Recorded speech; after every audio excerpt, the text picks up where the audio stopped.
The flame emperor के last video में हमने देखा था कि सियावियन और बाकी लोग जुआन सेंटियान जा रहे थे। अब देखते हैं कहानी में आगे क्या होता है। पिछले 1 महीने के दौरान सियावियन भी बिल्कुल एकांतवास में चला गया था और अपने कमरे में बंद होके अपनी सिचुएशन को स्टेबल करने में लगा रहा। आखिरकार भले ही वो जुआन सेंटियान के कुछ नियमों को समझ चुका था, लेकिन अपनी पावर को फिर से पीक में लौटाना हमेशा बेहतर होता है ताकि बदलते हुए हालात में भी वो आगे बढ़ सके। सियावियन ने कभी नहीं सोचा था कि वो सिटी में सोल पावर का यूज करके जो क्लोन एक्सप्लोजन किया था उसका इतना बड़ा आफ्टर इफेक्ट होगा। लगता है फ्यूचर में अगर सोल पावर से क्लोन कंडेंस करना हो तो और भी ज्यादा सावधानी रखनी होगी, वरना अगर आगे जाके सोल पावर की चोट से उसकी फाउंडेशन को नुकसान हुआ तो न सिर्फ उसकी पावर रुक जाएगी बल्कि उसकी अल्केमी स्किल्स भी ठहर जाएंगी। डोडी के लेवल पे ये कोई अजीब बात नहीं कि किसी का रिट्रीट कुछ महीनों से लेकर कुछ साल तक चले।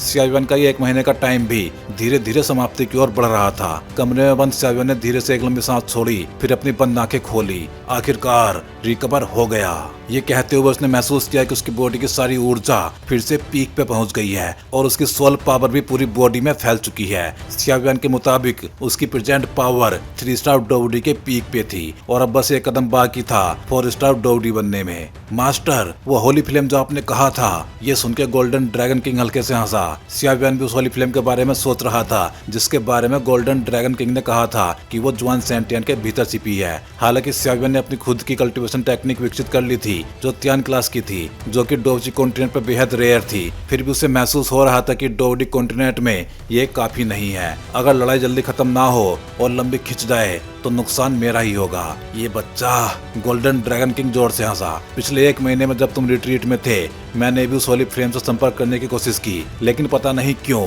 मुझे ऐसा लगा जैसे कोई इनविजिबल पावर मुझे रोक रही है। सियावियन की आंखें सिकुड़ गईं। अगर वो होली फ्लेम किसी इनविजिबल पावर से सुरक्षित थी और अगर गोल्डन ड्रैगन किंग जैसी सोल पावर भी उसे भेद नहीं सकी तो इस इंसान की शक्ति वाकई असाधारण होगी। पर ज्यादा चिंता मत करो, शायद दूरी बहुत ज्यादा है इसलिए इंडक्शन कमजोर है, लेकिन मैं महसूस कर सकता हूँ वो होली फ्लेम फिलहाल किसी की भी नहीं है, मतलब ओनरलेस है और तुम्हारी चिंता व्यर्थ है। मेरी सोल पावर फिलहाल अपने पीक का बस 10वां हिस्सा है, तो मेरा रोका जाना यह नहीं दर्शाता कि सामने वाला बहुत ज्यादा शक्तिशाली है। ये नॉर्मल बात है। ये सुनकर सियावियन ने राहत की सांस ली और अपना सोल बैरियर हटा लिया। फेरी बोट जो पहले अंधेरी स्पेस पासेज में चल रही थी, अब जब सियावियन ने आंखें खोली तो दूर से एक हल्की सी रोशनी नजर आई। तेज रोशनी देखकर सियावियन ने अपनी नजरें आगे टिकाई और धीरे से बुदबुदाया, आखिर हम पहुंच ही गए।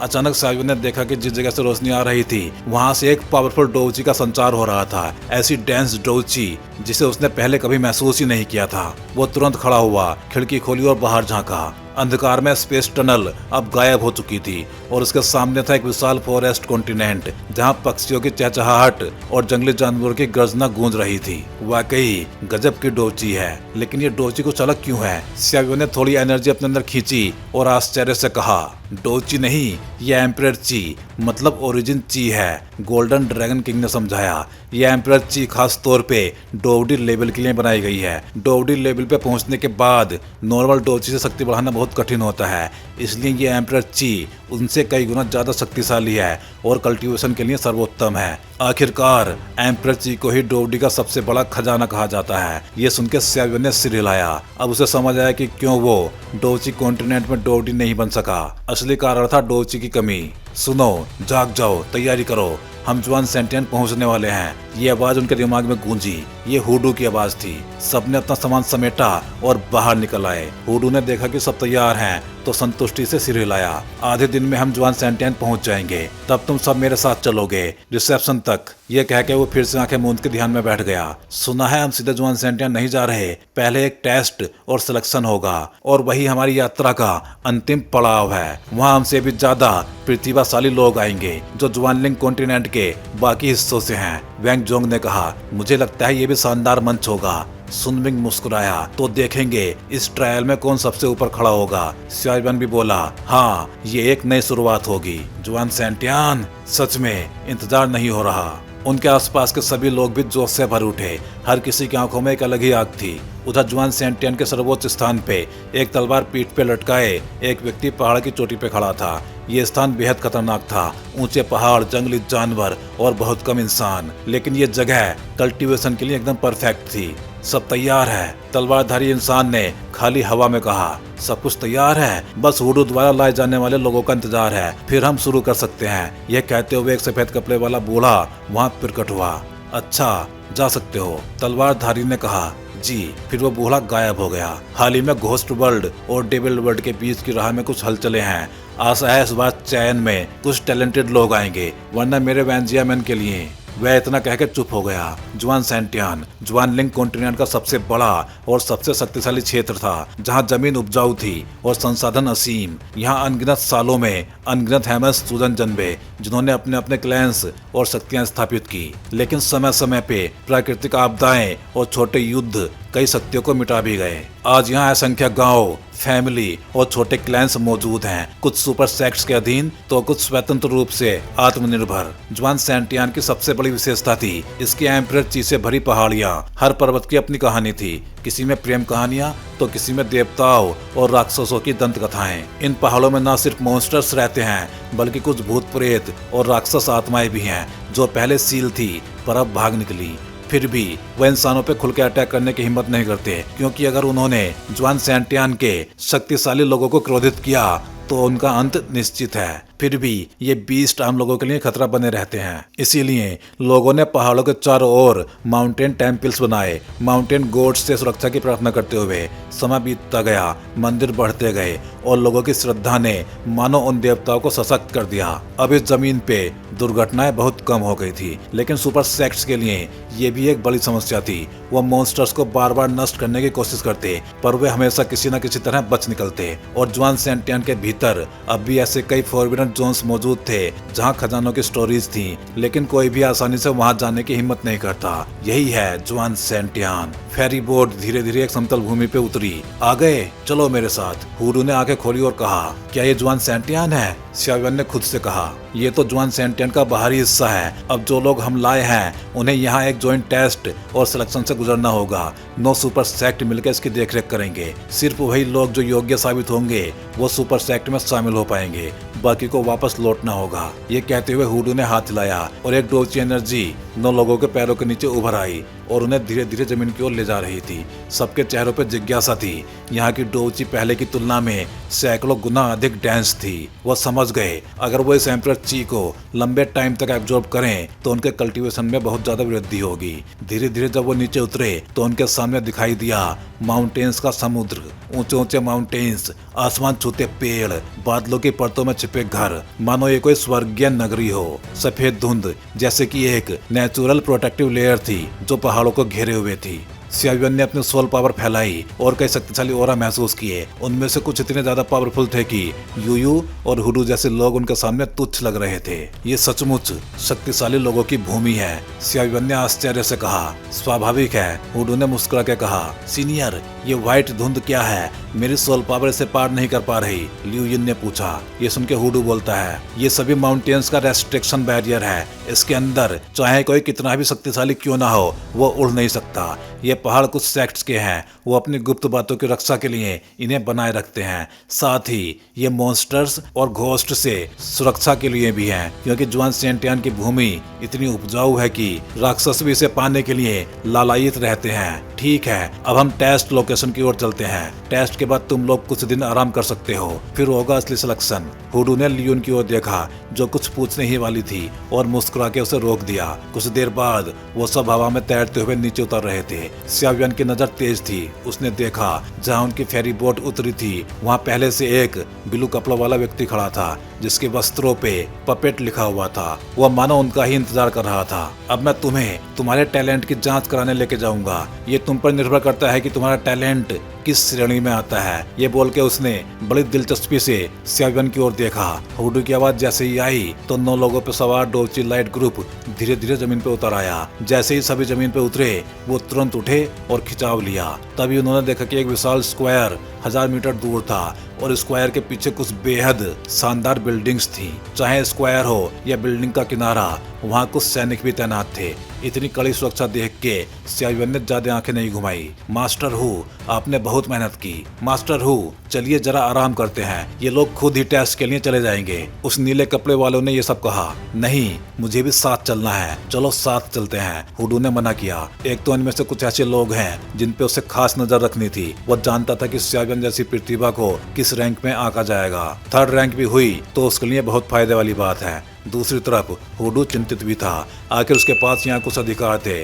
अगर इन लोगों को कुछ हुआ तो वो यूयू के सामने क्या बताता। आखिर दोनों की जान का खतरा था, इसलिए वो साथ जाना चाहता था। ठीक है, पपेट वाले आदमी ने धीरे से कहा और रास्ता दिखाने लगा। ये पपेट मैनसन का सीनियर ब्रदर है जो तुम्हारा टेस्ट ले रहा है। उसका नाम मो चैन है। हुडू ने सबको बताया। यंग एज में ही वो 4 स्टार डोडी तक पहुंच चुका है और एक हाथ से पपेट मैनिपुलेट करने की उसकी आर्ट कमाल की है। सीनियर ब्रदर मो का परिणाम, वहाँ खड़े कई लोगों ने आदर पूर्वक कहा। सियावन ने देखा कि हालांकि मो चैन की शक्ति 4 स्टार डोडी के अर्ली स्टेज में थी, पर पपेट मैनसन होने के नाते उसकी टेक्निक काबिले तारीफ थी। गोल्डन ड्रैगन किंग भी प्रभावित हुआ। इस पपेट टेक्निक की ताकत को देख के वो प्रशंसा योग्य लगा। मो चैन आगे चला, हुडू पीछे और सियावन और बाकी लोग उनके पीछे पीछे स्क्वायर की ओर बढ़े। मास्टर हु, आप यहाँ पहुँचने वालों में आखिरी बैच हो। बाकियों को कल तक टेस्ट कर लिया गया था, मो चैन ने कहा। अरे कोई बात नहीं, किनारे के हिस्से होने की वजह से वहाँ आना जाना थोड़ा लंबा हो जाता है, हुडू ने हंस के कहा। मास्टर हु ने इस बार अच्छा सीडलिंग पाया है क्या? मो चैन ने मजाक में कहा।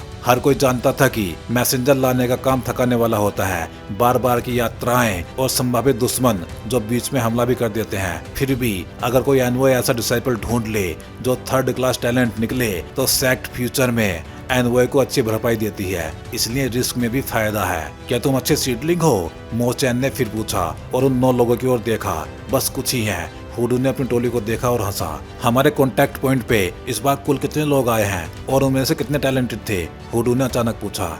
ये मो चैन चुप रह गया। ये कुछ ऐसे सीक्रेट्स थे जो ऐसे ही नहीं बताए जा सकते थे, पर हुडू और हमारे कॉन्टैक्ट पॉइंट के बीच रिश्ता अच्छा था, इसलिए भी मो चैन थोड़ा ऐसे था। भूल गया, मैं नहीं बता सकता। लेकिन फिर मो चैन बोलता है, हमारा टेक ओवर टेस्ट साइट इस बार कुल 36 में बांटा गया है और हम उनमें से एक हैं। कल तक की गिनती के अनुसार यहाँ कुल 1361 लोग आए थे। कुल 1300 लोगों ने टैलेंट टेस्ट पास कर लिया।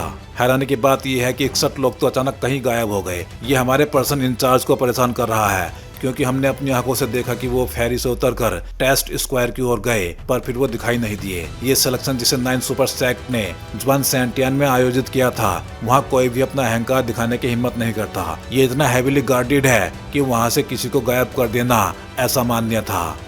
ऐसा कैसे? हुडू भी शॉक्ड था। ऐसा कभी पहले नहीं हुआ, क्योंकि 61 लोगों का अचानक गायब होना कोई मामूली बात नहीं थी। ये गंभीर मामला था। वहाँ घोस्ट वर्ल्ड जैसी कुछ रेजिडुअल ओरा मिल रहा है, बहुत कमजोर, पर ऐसा लगा कि इसे किसी ने छिपा रखा है। गोल्डन ड्रैगन किंग अचानक धीरे से बोला और सियावन भी ध्यान से सुन के सोच में पड़ गया। वो फिर मो चैन और हुडू के पीछे स्क्वायर की तरफ बढ़ने लगे। यूरू जो सबसे करीब थी, उसको अचानक चक्कर आने लगे। उसके माथे पर जो मिस्टीरियस रून था वो हल्की चमक देने लगा। सियावन ने यूरू की हालत पर नजर रखी। कुछ तो गड़बड़ थी, और इससे पहले कि वो कुछ और पूछ पाता, यूरू जमीन पे गिर पड़ी और जैसे बेहोश हो गई हो। समय के हिसाब से सियावन सबसे तेज तर्रार था। उसने झट से यूरू को संभाला और दूसरों की परवाह किए बिना उसकी मदद में लग गया। उसने अपनी बॉडी से सॉफ्ट पावर यूरू की बॉडी में भेजी। सियावन की सॉफ्ट पावर से यूरू की आंखें हल्की सी हिली और वो पसीने से भीग गई। तुम ठीक हो? सियावन ने गंभीर आवाज में बोला। उसे यूरू की हालत का कारण मालूम नहीं था। ठीक हूँ, बस अचानक बेहद कमजोरी सी आई थी,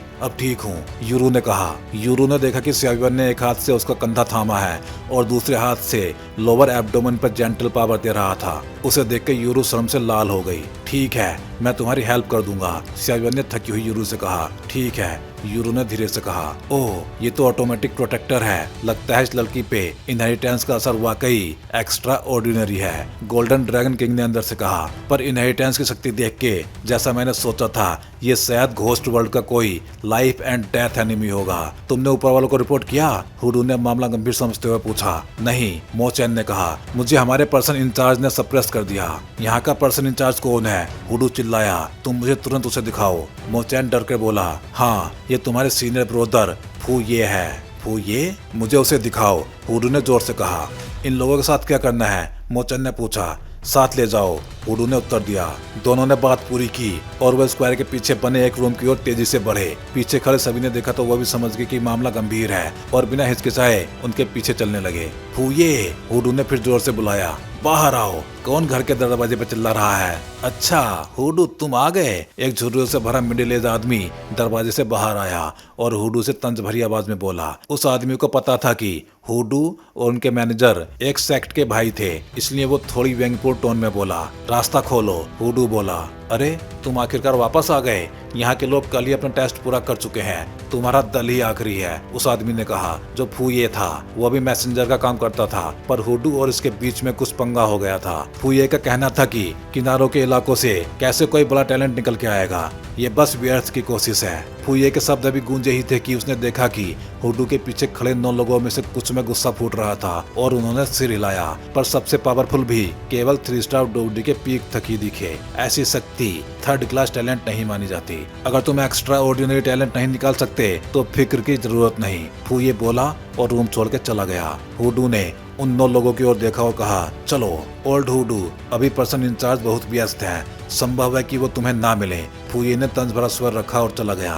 क्या तुम अब भी तंग करना चाहते हो? हुडू ने कहा। उसकी फाइटिंग स्पिरिट इतनी पावरफुल थी कि फूये को भी कुछ हद तक डर लगने लगा। फूये ने मुंह बनाया और कुछ गालियां दी। तभी डोरवे कांपी और एक नॉर्मल सा आदमी अचानक वहां प्रकट हुआ। सोचा था तुम ही होगे हु। वो आदमी आया और हुडू के कंधे पर हाथ रख के हंसा। दोनों के बीच काफी पुराना रिश्ता था और अब हुडू की नाराजगी धीरे धीरे घटने लगी। क्या स्पेस टियर किया? सियावन ने चौंक के पूछा। 6 स्टार डोवडी? सियावन शौक में बोला, क्योंकि डोवडी कॉन्टिनेंट पे स्पेस टियर करने के लिए या तो बहुत रेयर डिवाइन वेपन चाहिए या फिर 6 स्टार डोवडी की पावर। उस पावरफुल आदमी में कोई अजीब फ्लक्चुएशन नहीं दिखाई दी, इसीलिए सियावन ने मान लिया कि ये बंदा 6 स्टार डोवडी ही था। तुम और फूये हर बार यही करते हो। वो आदमी हंसा। ये हमारे चीफ एग्जीक्यूटिव हैं, वू जियांग। मो चैन ने सबको तुरंत परिचित कराया। सबने आदर से प्रणाम किया। वापस आके अच्छा लगा। रास्ता कैसा था? वू जियांग ने पूछा। कोई समस्या तो नहीं हुई, बस जरा सी देर हो गई, हुडू ने मुस्कुराते हुए कहा। मैंने कहा था कि कहीं मत जाओ, पर तुम नहीं माने। यूयू ठीक तो है ना? बस मिलने आ गया था। हुडू ने यूरू की ओर देखा। यूयू की एक बेटी भी है और इतनी बड़ी? वो जियांग ने आसमान की ओर देखा। फिर यूरू ने अंकल वू से कहा, यंगर जनरेशन ने अंकल वू को देखा है और हमने सुना है कि आपकी और अंकल वू की दोस्ती पुरानी है। तुम यूयू की बेटी हो, इसलिए तुम्हारा ओरा थोड़ा परिचित लग रहा था। वो जियांग ने हंसते हुए कहा, तुम्हारे पिता ठीक हैं? सुना था उन पर मॉन्स्टर्स ने हमला किया था और उनकी शक्ति रुकी हुई थी। मैं चिंगचैंग गया था, उनकी इंजरी ठीक हो चुकी है और उनकी करंट स्ट्रेंथ अब 5 स्टार डोवडी के लेट स्टेज में है। हुडू ने उत्तर दिया।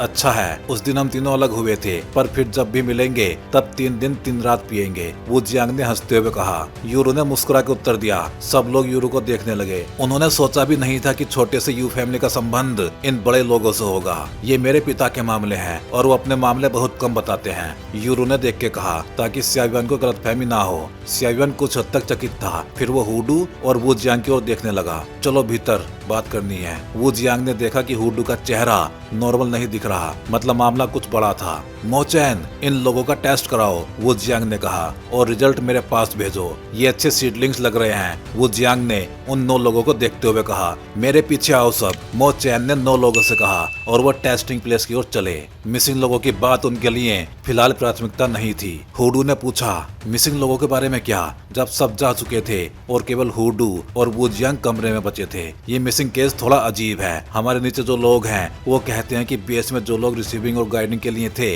वो सब अपनी जगह पर थे। उन्होंने उनको फेरी बोट से उतरकर स्क्वायर तक जाते देखा। हमारे यहाँ पोर्टल वाले भी थे जो पूरी प्रोसेस देख रहे थे, फेरी बोट से लेके टेस्ट स्क्वायर तक। पर अचानक वो लोग हवा में जैसे गायब हो गए। हुडू ने आंखें उठा के पूछा, ऐसा कैसे हो सकता है? किसी ने चोरी छिपे कोई चाल चली होगी, हुडू ने कहा। मैंने सारे सस्पेक्ट्स को स्ट्रॉन्ग होल्ड के अंडर हाउस अरेस्ट रखा है, पर उन्होंने कोई बात स्वीकार नहीं की, वो जियांग ने कहा। मुझे शक है कि ये शायद कोई कॉन्स्पिरेसी है। वो जियांग का चेहरा गंभीर हो गया, क्योंकि ये स्ट्रॉन्ग होल्ड रिसीविंग मैसेंजर्स का डेस्टिनेशन है और नए डिसाइपल्स की रजिस्ट्रेशन और टेस्ट का काम संभालता है। 61 लोगों का साइट से गायब होना उसे बताने के लिए कठिन सिचुएशन थी, खासकर उन परिवारों को बताना जो इन लोगों के रिश्तेदार हैं। हुडू ये सुन के और ज्यादा चिंतित हो गया। ताकत के साथ जिम्मेदारी भी आती है। अगर ये मामला ऊपर तक पहुंचा तो उसके दोस्त के लिए मुश्किलें बढ़ जाएंगी। इसलिए उसने सोचा कि इसे दबा देना शायद बेहतर था, पर अब प्राथमिकता इसे सुलझाना थी। क्या तुमने पूरे बेस को ठीक से सर्च किया?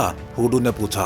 फेरी बोर्ड से स्क्वायर तक का रास्ता और मिसिंग लोगों के आवाज, मैंने खुद उनके आवाज चेक किए, पर कुछ भी अजीब नहीं मिला, वो जियांग ने कहा। ये सुन के हुडू का मुंह सिकुड़ा। अगर 6 स्टार डोरी जैसी पावर को कोई गड़बड़ नहीं दिखी तो मामला वाकई अजीब था। लेकिन तुमने कहा कि फेरी बोर्ड से स्क्वायर तक का मार्ग पेट्रोलिंग से भरा हुआ है, उनकी क्वालिटी अच्छी है, तो वहाँ कोई इंस्पेक्शन नहीं हुआ? वो जियांग ने कुछ याद किया और कहा। हुडू की आंखें चमकी। चलो वहाँ चलते हैं और सब कुछ देखते हैं, किसी भी जगह को छोड़ना मत। तुम लोग इतनी दूर यात्रा करके आए हो, पहले आराम करो, आगे की बात बाद में करेंगे, वो जियांग ने चिंता जताई। चलो, हुडू ने कहा और तेजी से बाहर निकल गया। आशा है जियांग फैमिली के 2 लड़के ठीक हों, वरना मेरे पास समझाने की दिक्कत होगी, वो जियांग ने कहा और दोनों मैदान से बाहर की ओर बढ़े। फेरी बोट से टेस्ट प्लाजा तक का रास्ता देखने में वैसा ही था, पर उस रास्ते के नीचे एक अलग ही सीन था। रास्ते के हजारों मीटर नीचे एक अंधेरा स्टोन का कमरा था, उसके बीच में एक कोल्ड पूल था और उसके चारों ओर कई काले फिगर्स खड़े हुए थे। ध्यान से देखा जाए तो ये कोल्ड पॉन्ड बहुत बड़ा नहीं था, लगभग 1 मीटर के व्यास के बराबर। पानी काले रंग का और गहरा दिखाई दे रहा था। एक ब्लैक आकृति पूल के पास खड़ी थी, पानी की ओर नजर टिकी हुई, और अचानक उसने पूछा, कैसा चल रहा है? लगभग हो चुका, अब 59 इंसान सो रहे हैं, जब समय आएगा हम उन्हें इस पूल में फेंक देंगे, एक कमजोर आवाज में कोई बोला। तो 2 और? पूल के बीच खड़े एक और काले रूप ने गुस्से में कहा। 2 और पकड़े गए थे, पर वो भाग निकले, कमजोर आवाज ने फुसफुसा के कहा। डैम! ये कहते हुए पूल के पास खड़ा रूप अपना मुंह बड़ा सा खोलता है और जिसने जवाब दिया था उसे निगल लेता है। निगलने के बाद कोई निशान तक नहीं बचा, पर पूल के पास खड़े उस आकृति का ओरा थोड़ा और बढ़ गया और उसका रूप और भी ज्यादा भयावह लगने लगा। तलाशी करो, उसने आदेश दिया, या फिर उन लोगों को मार डालो। इस बार डिसाइपल सिलेक्शन तुम निश्चित रूप से ज्यादा खोओगे और कम पाओगे, एक आवाज में कहा गया। वो गहरे पूल की ओर घूरते हुए बोला। इस गलियारे में बहुत से रास्ते थे, वो हर दिशा में फैलते थे। 2 आकृतियां एक सुरंग में तेजी से दौड़ रही थी, मानो किसी से बच रही हो। लंबी आकृति ने तेज आवाज में चिल्लाया और हाथ में पकड़े वुडन स्वॉर्ड से अचानक तेज ब्लू लाइट छोड़ी और आसमान में अटैक किया। फौरन ही उस तेज स्वॉर्ड एनर्जी से पासेज की दीवार पे वार किया गया और एक जोरदार आवाज हुई। पासेज के टुकड़े उड़ के कुछ फुट ऊपर छिटक गए। फौरन ही बहुत सारी आकृतियां इस भयानक स्वॉर्ड के प्रहार से काले धुएं में बदल गई। वो काला धुआं फिर से घना होके एक काले रूप में ठोस हो गया, जैसा वो पहले था। भाई, ये क्या है? दूसरी आकृति ने बोला। बात मत करो, दूसरे ने कहा। मुझे लगा ये लोग इंसान नहीं है, इनका औरत थोड़ा भयानक है, जिसने स्वॉर्ड से वार किया था उसने भी कहा। अजीब बात यह है कि ये लोग यहाँ टेस्ट के लिए आए थे, फेरी से उतर कर स्क्वायर की ओर जा रहे थे, तभी अचानक बेहोश हो गए और फिर अंधेरी सुरंग में जा गए। उनकी ताकत की वजह से वो पकड़े नहीं गए, इसलिए जैसे ही वो भाग गए ये चैनल धीरे धीरे उनकी डोबची खा रहा था, इसलिए वो डोबची का ज्यादा यूज भी नहीं कर पा रहे थे। लंबी आकृति ने स्वॉर्ड अटैक के बाद अपनी दाहिनी उंगली काटी और अपने ब्लड एसेंस को उग्र शक्ति के साथ पीछे की सुरंग में फेंक दिया और अपने छोटे भाई को खींच के जल्दी जल्दी चलने लगा। अब उन्हें अपने सोर्स की परवाह नहीं थी, वरना पकड़े जाने पर और ज्यादा बुरा होता। उस ब्लड एसेंस ने अचानक एक ब्लू ड्रैगन का रूप धारण किया और तुरंत पासेज के अंदर बह गया। जैसे ही ब्लू ड्रैगन ने पासेज में प्रवेश किया, उसकी शक्ति अचानक फट पड़ी और बहुत सी काली धुएं जैसी आकृतियां जो उसका पीछा कर रही थी, संकरित तारों की तरह छिन्न भिन्न होकर गायब हो गयी। लेकिन पूरा पैसेज अब जोर जोर से कांप उठा था। इसे महसूस कर पूल के पास खड़े रूप ने कुछ अजीब आवाजें की, पर तभी पूल के नीचे से एक काली रोशनी निकली और उसने पूल के दबाव को तोड़ते हुए पत्थर के कमरे के बीच हवा में तीव्र गति से चढ़ाई की। परंतु जैसे ही ब्लैक रे ऊपर निकली, एक और चमकीली और अजीब ब्लैक रे चारों ओर से इकट्ठी होकर उसे वापस नीचे ढकेलने लगी। अभी जल्दबाजी मत करो और चिंता मत करो, पूल के पास खड़े रूप ने लालच भरी आवाज में कहा। लंबी आकृति ने अपने छोटे भाई को लगातार खींचा। उसका छोटा भाई चौंका हुआ था और मुंह से चिल्ला रहा था। लंबी आकृति ने अपने छोटे भाई की आवाज सुनी और जब उसने सामने वाली 2 आकृतियों को देखा तो उसका चेहरा बदल गया। उसने चिल्ला के कहा, जाओ वापस जाके मिस्टर बू से कहो कि ये ट्रायल शुरू नहीं हो सकता। इतना कह के उसने उसे धक्का दिया और पासेज को बंद कर दिया। फिर किसी ने सामने वाली 2 आकृतियों पे 2 किरणों से कब्जा कर लिया, एक काली और एक सफेद। दोनों किरणों ने उग्रता से वार किया और लंबी आकृति पे अटैक किया। उसी समय पूल के पास खड़ा आदमी अपना छलावा हटाकर काले गैस में बदल गया और फिर एक काले रूप में ठहरा, बहुत ही उदासी भरा, घोस्ट जैसा। दोनों में से जो बड़ा भाई था उसका नाम जियांग यू था और छोटा भाई जियांग युआन। दोनों भाई थे और उनका वू जियांग से कुछ नाता था। वो इस बार अपने परिवार को बताए बिना यहाँ पे आए थे, इसलिए वू जियांग उनकी सुरक्षा को लेके स्वाभाविक रूप से चिंतित था। जियांग यू तब काफी संतुष्ट था जब उसने देखा कि उसका छोटा भाई दूर निकल गया। फिर उसने अपना सिर घुमाया और सामने वाली दो आकृतियों को देखा, एक काली और एक सफेद जैसे घोस्ट, और उसका चेहरा थोड़ा बदला। सामने वाला दुश्मन कुछ वैसा था जिसका उसने पहले सामना नहीं किया था और उसे याद नहीं था कि उसके परिवार ने कभी इस लेवल का कोई दुश्मन भड़काया हो। थोड़ी देर सोचने के बाद जब कोई निष्कर्ष नहीं निकला तो जियांग यू ने भी निर्णय लिया, क्योंकि वो जानता था कि अपनी वर्तमान शक्ति से और इस अजीब जगह में वो सामने वाले किसी भी एक को हरा नहीं सकता। वो अभी अभी बेहोशी से जागे थे और पता चला कि उनके अलावा भी कई लोग यहाँ पे फंसे हुए थे। भले ही उन्हें पता नहीं था कि ये लोग कौन हैं और क्या कर रहे हैं, पर इसमें संदेह की कोई गुंजाइश नहीं थी। इसमें जरूर कोई साजिश थी। इसलिए उसने अचानक काली और सफेद आकृतियों पे अटैक कर दिया और फिर वो अपने भाई के भागने के विपरीत दिशा में भागा। आखिर ये लोग हैं कौन? बाहरी दुनिया की कोई इविल रेस? पर मुझे इनकी ब्रेथ उस एलियन इविल रेस जैसी नहीं लग रही। इनकी ब्रेथ उदासीन और विचित्र है। जियांग यू भी हैरान था। पीछा करो, काली आकृति ने सफेद आकृति से कहा। एक एक करके किसी को बचने मत देना, वरना तुम अंजाम जानते ही हो। काली आकृति ने कहा। जाना है? कितना लंबा बहाना है। इतना कह के सफेद आकृति की गति अचानक बढ़ गई। वो जियांग युआन के भागे हुए स्थान की ओर झपटी और उसके पीछे एक अजीब उदासीन गैस की लकीर रह गई। चलो देखते हैं तुम कहां तक भाग सकते हो। काली आकृति जियांग यू के पीछे लग गई। यहाँ है, हुडू ने वू जियांग से कहा। फिर उसने वू जियांग की परवाह किए बिना जमीन को सावधानी से प्रोब करना शुरू किया। 100 मीटर, 200 मीटर, 700 मीटर, ये हुडू की सीमा थी। फिर भी उसे कुछ एबनॉर्मल नहीं मिला और इसीलिए उसके पास कोई चारा नहीं बचा। क्या तुमने इस जगह की जांच नहीं की थी? हुडू उदास होकर बोला। इतनी लापरवाही कैसे हो सकती है? ऊपर वालों ने दोष लगाया तो परिणाम भयंकर होंगे। कहा जाता है कि यहाँ पहले भी समस्या हुई थी, पर गायब लोगों की संख्या नियंत्रित सीमा के भीतर थी, इसलिए पावरफुल लोगों ने इसे दबा दिया। वू जियांग ने धीरे से कहा। ये कैसे हो सकता है? ये सब जीवन से जुड़ा हुआ है। हुडू स्पष्ट रूप से गुस्से में था।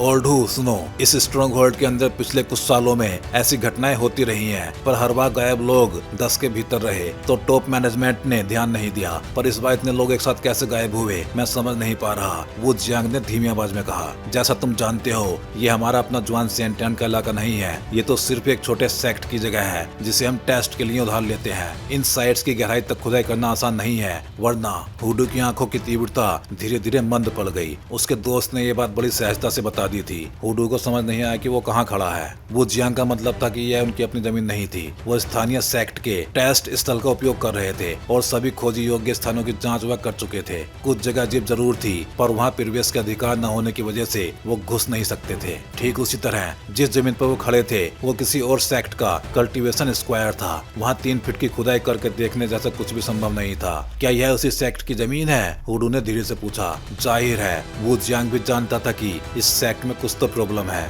ये, वू जियांग ने धीमी आवाज में कहा। अरे तुम लोग क्या कर रहे हो? एक मिल्की व्हाइट आवाज वाला छोटा लड़का देख रहा था कि वू जियांग और हुडू इस रास्ते पे इधर उधर क्यों जा रहे हैं, और वो पूछने से खुद को रोक ना पाया। कोई बड़ी बात नहीं है, हम बस टहल रहे थे। ओल्ड हु, तुम भी क्या सोचते हो? वो जियांग ने हुडू के कंधे पर थपथपाया। हाँ हाँ, हुडू ने हंसते हुए कहा और दोनों धीरे धीरे वहाँ से चले गए। ये शख्स इसी सेक्ट का इकलौता सन है, वो जियांग ने कहा। पर इस बच्चे का ऑरा थोड़ा अजीब क्यों है? हुडू ने सोचा। तुमने भी महसूस किया? मैंने तो कुछ समय पहले से इसे महसूस किया था, पर ठीक से जान नहीं पाया, वो जियांग ने कहा। हुडू की तरफ देखकर वो जियांग ने शर्माते हुए कुछ कहा और कान के पास झुक के कुछ फुसफुसाया।